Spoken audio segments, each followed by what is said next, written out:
Forbes Books presents Sustainable Leadership and Disruptive Growth with David Radlow. Transformation for a new and better world. Here's David. Thanks for joining me for the rest of my conversation with Rodney Herenton, the founder and co-chief executive officer of Chicago-based Channing Capital Management. Rodney, in part one, we talked about your journey from Morehouse College to your MBA at Harvard and your career in investment banking and beyond. Now I'd like to get into your work at Channing Capital. You co-founded the firm with Wendell Mackey, and partnership could be classified like a marriage. How did you know Wendell was the right partner to incubate and accelerate growth with?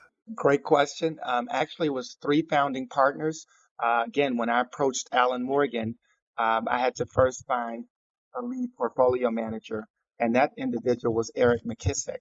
He used to formerly work with Ariel Capital in Chicago, and when he left Ariel, I got wind of that and reached out to him first. Eric knew Wendell. They were peers in the investment industry, so that was Eric's first call when I was able to get Eric to come on board.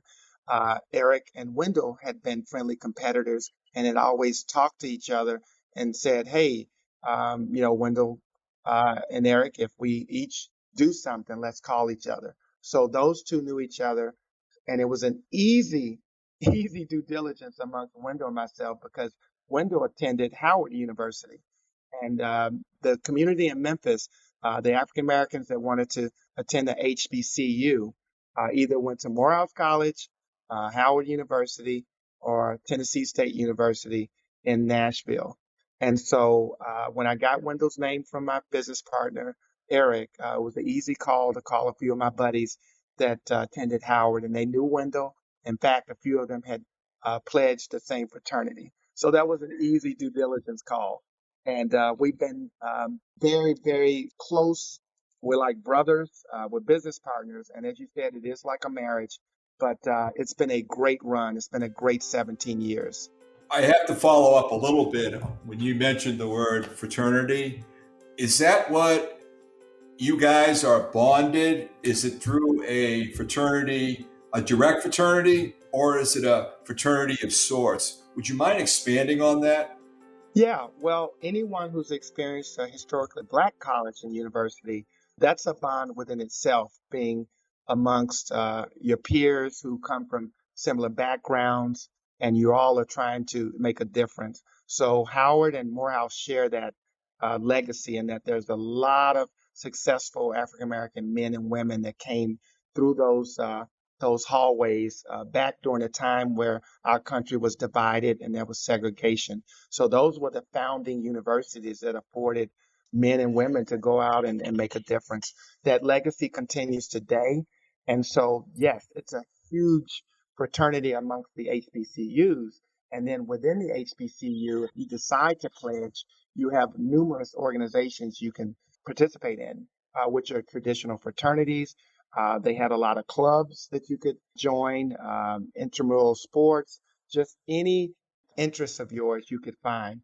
With me, I chose to really focus on my academics. Most of my good friends today pledged fraternities, but I decided to turn it on academically because I had a great time in high school. I was an average student. So a personal goal of mine was to graduate top of my class in Morehouse. And the fraternity that I wanted to pledge was Phi Beta Kappa, the Honor Society. But some of my best friends have pledged, and they're good friends till this day. Thank you for that. I mean, there is a movement that comes and it goes throughout the United States to get rid of fraternities and sororities. What you're saying right here is that this fraternity, both outwardly and also your fraternity that you were involved with, was tremendously valuable from a both networking standpoint as well as an educational sharing standpoint. Would you mind expanding on that? Yeah, the networking is tremendous. When I was on campus, Spike Lee was filming his first film. Then he followed up with a film called School Days, where if you watch that movie, he has fraternities that are competing against each other in what's called a step show. Some of my classmates were in that film. They've gone on to do great things. So just even that experience opened up your eyes to networking and seeing a Morehouse brother and Spike Lee going on to do great things in film. It just gives you that vision. And then just elderly graduates that went on to Wall Street would come back and recruit on campus. So my summer in Chicago, when I was at first Chicago, they had the first scholar program where people graduated and went into a very rigorous rotation and training program. Well, I used to crash on some of those guys' couch while I was interning and they were working. Talk about networking. I was able to see their rigorous work schedule upon graduation, and it gave me even more insight to why it was important for me to do well in the classroom. And some of those guys have gone on to do some great things in private equity, mergers and acquisitions. And I still look up to them today. Thank you for that.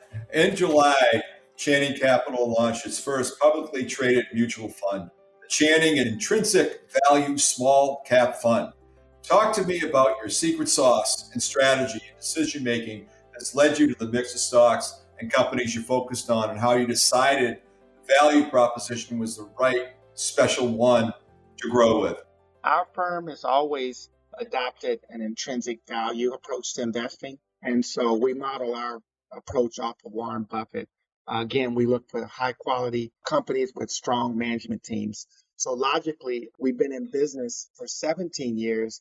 And my business partner, Wendell, who's been the architect for our small cap value strategy on the separately managed account side, we have a 16-year track record there, calling on public pension funds, endowments, foundations, unions, and we supervise a mutual fund as well.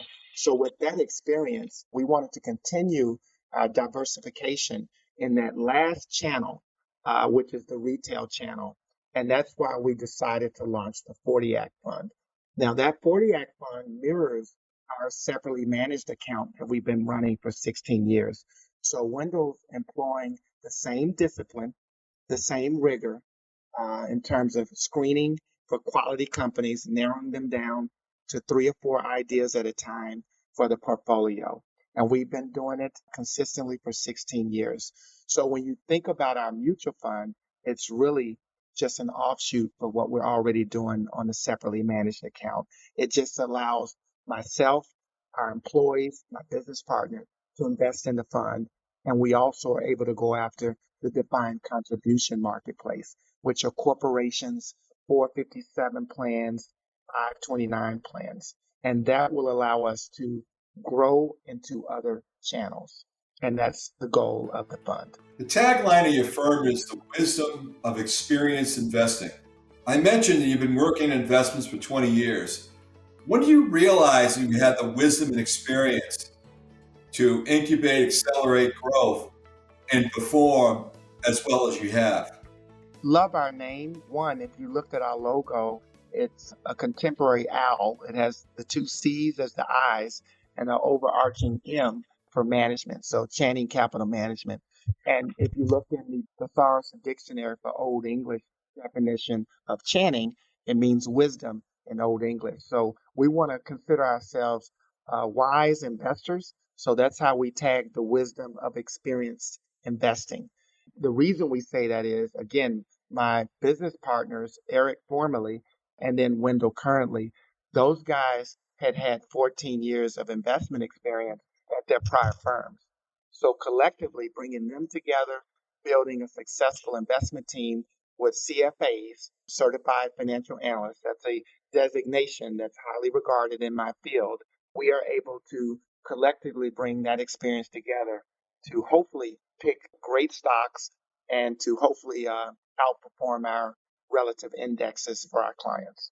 So that's how the wisdom became our tag and representative of our firm. I can tell that, Rodney, you're a very humble person. Would you be kind enough to talk about how you guys have performed and the level of growth you've had? Yes, humbly speaking, because I do not like talking about my particular success. I really give all the glory to God first, and then my employees, and obviously my business partner, who was side by side with me. But first God, then my family. I mean, my wife has been a tremendous support. She's held the home front down, homeschooling my three sons and giving up her very successful engineering career. But our success, again, we've grown from that 70 million in AUM to now over 3.4 billion. That's not an easy goal to achieve, but we've done it. And we're setting our eyes to continue to grow the firm. That's kind of where we are today. And in terms of performance, you asked, we've been able to perform consistently over our track record. In fact, just through the first quarter or the second quarter, 6/30/2021, we achieved a 10.37% return versus the index of 7.9% since inception. That's a pretty solid, consistent record over that 16-year period to be in the public markets. That's impressive. Turning to a personal note, I heard that you have a couple of boys that are accomplished athletes. Do they take after their old man? I definitely can't take credit. I played basketball in high school. I ran track, and I did not go to the next level in terms of college sports. I do have three sons, and they were homeschooled by my wife, and that afforded them to get the classroom work done early and participate in sports much earlier than most kids that had to go to school and stay from say 8 to 3:30 or 4. So my oldest son graduated Stanford. He played basketball at Stanford. He's in real estate now in Austin, Texas. My middle son attended the University of Miami in Coral Gables. He played basketball for the U. He just graduated in May, and he'll be entering the same field that I'm in as an analyst. And then my youngest son is a rising junior at UCLA. He chose a different path.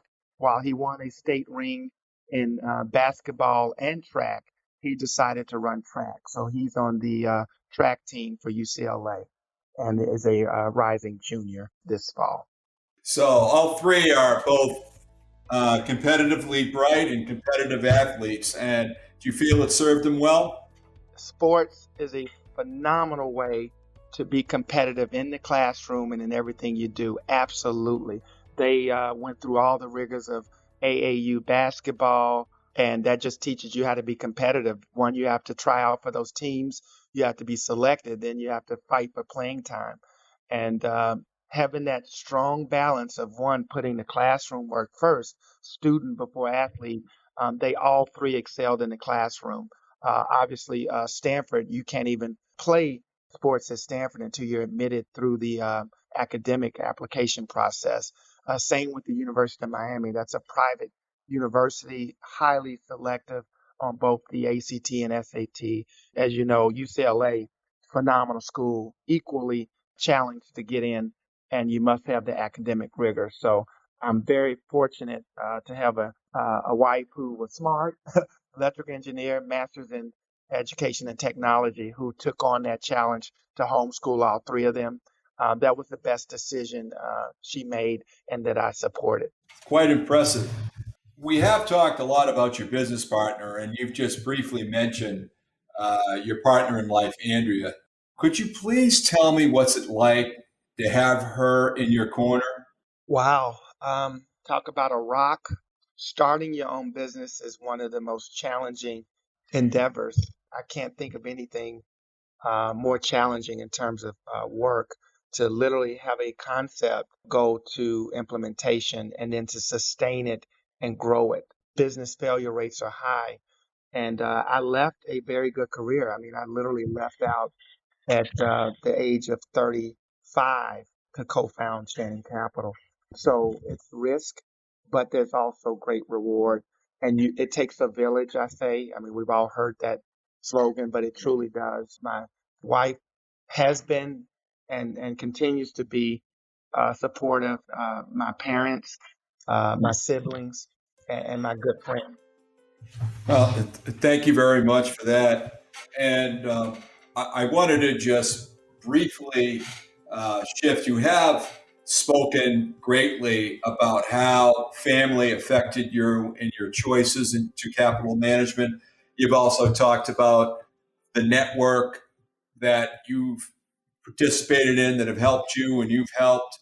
But when you focus on giving back with your time, talents, contact, and money, would you like to talk about that, what you see as meaningful and how you give back and what you care about? That is the best question you've asked me today. And if it's the last question, it's the best. I've been helped tremendously. I cannot express that. I've had so many people help me. I won't even name them because if I leave someone out, they'll let me know. But trust me, the list is long.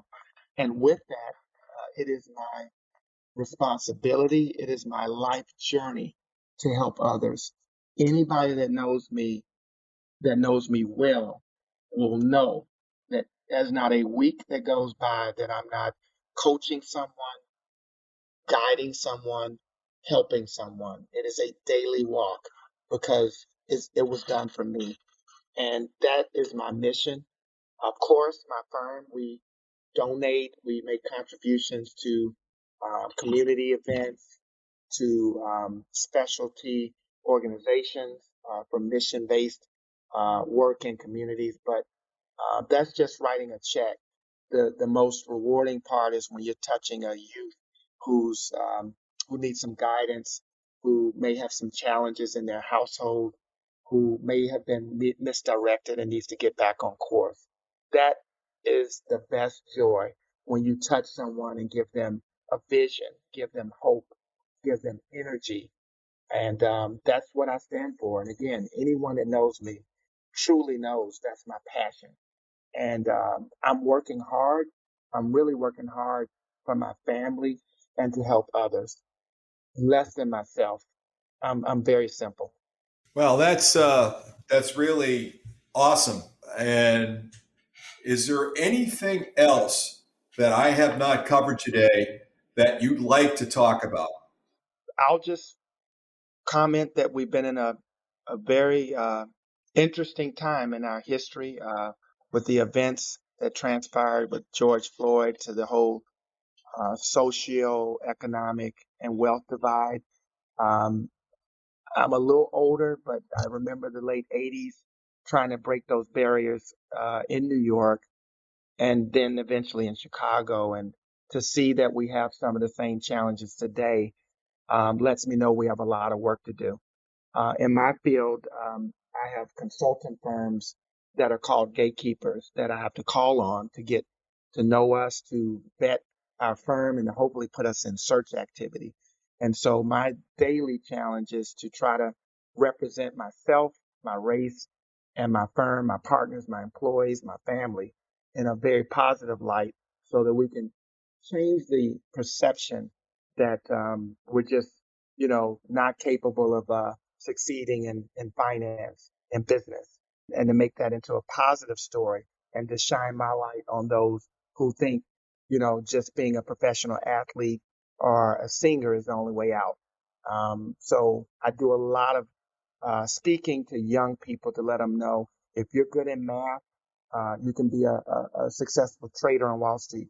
You go with your hands and you like science, you can be a great surgeon or doctor. If you're good with reasoning and analytics, you may be a great lawyer. So I'd like to close by saying I'm encouraged by the interest in inclusion and diversity, but I'm also wanting to challenge our nation to do better. Okay. Well, for someone who has been so successful at really incrementally accelerating growth and a real shining example of how to perform both as a person, as a business, your family. It's really been an honor to have you, Rodney, and explain this so clearly. And I thank you very, very much for coming on this podcast. Thank you very much, and it was my pleasure. Stay safe, stay well. Thank you. To connect with David, go to davidradlow.com. David's book, Principles of Cartel Disruption, Accelerate and Maximize Performance, is now available wherever books are sold. This has been Sustainable Leadership and Disruptive Growth with David Radlow, a presentation of Forbes Books.